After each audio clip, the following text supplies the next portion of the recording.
Welcome to our countdown of the top 10 strongest battles in the Ukraine-Russia war. Buckle up, because we're diving headfirst into the 10 cauldrons of chaos that have come to define the conflict in Ukraine. These battles, my friends, are more than just lines on a map or grim statistics recited by grimmer men in suits. They represent the shattered lives, the shattered dreams, and the frankly shattered understanding of just what the hell is happening in our world right now. These battles have shaped the course of the conflict and had significant impacts on both sides. Let's begin. We begin, as Russia so confidently did, with the Battle of Kyiv. Remember those heady early days of the invasion, when Putin was basically cosplaying as a Bond villain, convinced he could take the Ukrainian capital in a weekend? Turns out, conquering a country full of people who really don't want to be conquered is a tad more complicated. Russian forces, seemingly operating on outdated intel, expected a cakewalk. They envisioned Ukrainian citizens showering them with flowers and pledges of allegiance. What they got instead was a crash course in Molotov cocktails, civilian resistance, and the surprising effectiveness of Turkish-made drones. The Battle of Kyiv was a turning point, exposing the hollowness of their military might and the utter incompetence of their intelligence apparatus. The Ukrainians, outmanned and outgunned, fought with a ferocity that surprised the world. The ghost of Kiev, a mythical ace pilot, may or may not have been real, but the spirit he embodied was very real. From the almost farcical attempt to take Kiev, we shift our attention to a far grimmer chapter, Mariupol. This wasn't a battle, it was a siege. A city that, before the war, was known for its art scene and its bustling port, became synonymous with suffering on a scale that is difficult to comprehend. Indiscriminate shelling of civilian targets, hospitals reduced to rubble, mass graves hastily dug to accommodate the ever-growing number of dead. The defenders of Mariupol, holed up in the sprawling Azovstal steel plant, became symbols of Ukrainian defiance. They fought with the tenacity of cornered badgers, repelling wave after wave of Russian attacks. They fought even when they ran out of food, even when they ran out of ammunition, even when they were reduced to drinking rainwater collected from puddles. The world watched, horrified, as Mariupol was slowly ground into dust. The fall of Mariupol, when it finally came, was a tragedy of immense proportions, but it was also a testament to the indomitable spirit of the Ukrainian people. Kharkiv, Ukraine's second-largest city, is a place that knows a thing or two about being on the front lines. Located just a stone's throw, and by stone's throw I mean within artillery range, from the Russian border, it has borne the brunt of Putin's inexplicable rage. The shelling of Kharkiv began on the very first day of the invasion, a terrifying overture to the symphony of violence that was about to unfold. Residential areas, schools, hospitals, nothing was off limits. Amidst the rubble and the fear, the people of Kharkiv carried on. The Battle of Kharkiv was a brutal back-and-forth affair, with both sides trading blows and neighborhoods changing hands multiple times. The Ukrainians, however, had a secret weapon, the sheer, unadulterated fury of a people defending their home. Chapter 4. Donetsk Airport, a symphony of steel and blood. The Donetsk Airport, once a gleaming symbol of international travel and overpriced duty-free chocolate, became a nightmarish labyrinth of concrete, steel, and shattered dreams. It was here that Ukrainian soldiers, nicknamed cyborgs by the Russian media for their seemingly superhuman ability to withstand punishment, held out against overwhelming odds for months. The fighting was brutal, close quarters, and often hand-to-hand. The airport changed hands multiple times, each battle leaving it more scarred and broken than the last. The cyborgs of Donetsk Airport became legends in Ukraine, their faces plastered on murals, their exploits recounted in hushed tones. The airport itself, once a gateway to the world, was reduced to rubble, a monument to the futility of war. Chapter 5. Luhansk, caught in the crossfire. The battle for Luhansk was less a single, decisive engagement and more of a protracted slugfest, a grinding war of attrition that left both sides battered and bruised. For the people of Luhansk, it was a nightmare from which there was no waking.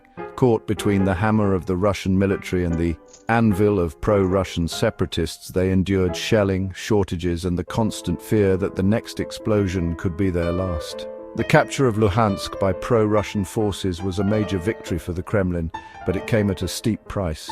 The city was devastated, its infrastructure in ruins, its economy in shambles. Chapter 6: Debaltseve, a pocket of resistance.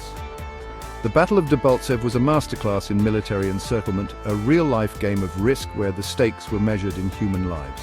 Ukrainian forces, outgunned and outmaneuvered, found themselves trapped in a salient, a bulge in the front line that protruded into enemy territory. The Russians, sensing an opportunity to deliver a knockout blow, surrounded the city, cutting off supply lines and raining down artillery fire. The Ukrainians, to their credit, fought like cornered cats, repelling attacks and clinging to their positions with a tenacity that bordered on the superhuman. The fall of Debaltseve was a major blow to Ukrainian morale, highlighting the brutal realities of modern warfare. Chapter 7: Ilovaisk, a corridor of broken promises. The Battle of Ilovaisk was a tragedy wrapped in a tragedy, dipped in a vat of betrayal, and sprinkled liberally with a healthy dose of incompetence. Ukrainian forces, flushed with recent victories, advanced on Ilovaisk, a strategic town in the Donbas region. The Russians, sensing an opportunity to spring a trap, allowed the Ukrainians to enter the city, effectively leading them into a carefully laid ambush. A humanitarian corridor, a safe passage for Ukrainian soldiers to withdraw, was promised by the Russians but turned out to be a death trap. The Ilovaisk tragedy sent shockwaves through Ukraine, exposing the ruthlessness of the Russian military and the fragility of international agreements. It was a grim reminder that, in war, trust is a precious commodity and one that is often in short supply. Chapter 8: Sievierodonetsk, a city lost, a river crossed. The Battle of Sievierodonetsk, a city nestled on the banks of the Siversky Donets River, was a grueling, months-long slog.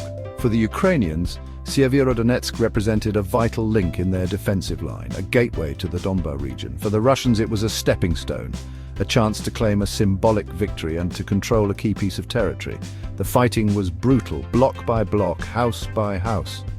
The fall of Sievierodonetsk, after weeks of relentless bombardment, was a significant victory for the Russians, but it came at a heavy price. The city was in ruins, its infrastructure shattered, its population scattered. Chapter 9: Sloviansk, the Donbas, where it all began again. Sloviansk, a city with a name that sounds like it could be a character in a Dostoevsky novel, holds the dubious honor of being one of the first flashpoints in the Donbas War, way back in 2014. Fast forward 8 years, and it's at it again. The Battle of Sloviansk, Round 2, was a brutal affair, with pro-Russian forces, backed by a seemingly endless supply of Russian artillery, attempting to pry the city from Ukrainian control. The Ukrainians, outnumbered and outgunned, but not out-hearts and minded, dug in, determined to make the invaders pay for every inch of ground. The fall of Sloviansk, when it finally came, was a blow to Ukraine, but it was not the knockout punch that Putin had hoped for. Chapter 10: Bakhmut, the meat grinder. Bakhmut has become synonymous with the sheer, unrelenting brutality of the war in Ukraine.